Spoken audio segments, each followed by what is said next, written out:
I'm David Schwab, and here's my expert tip. My expert tip is establish a texting relationship with the patient. Now, many offices use text messaging back and forth with patients, and that's great. But if you can establish what I call a texting relationship, if you can say, look, if you have questions, just send me a text, and we can go back and forth. And what we find is that, first of all, text messages are responded to much faster than emails. We know this.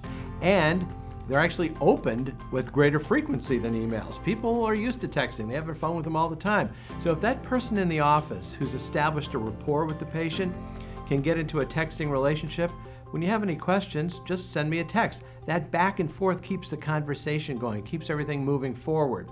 Now, sometimes we have staff people who are on call, and we rotate this to various people, and we say, look, to the patient, if you go home tonight and you're having dinner, you're talking to your spouse, and a question comes up, just send me a text. And if it's before 8 o'clock or whatever, or 9 o'clock, whatever time you say, I'll respond back to you. And that just gives the patient a lot of freedom. I've got a question now. And what we're finding is with patients who are coming in through social media or patients who are just interested now, there's a window of opportunity. Sometimes the window opens, and if you don't hit that window right now, you're going to lose them.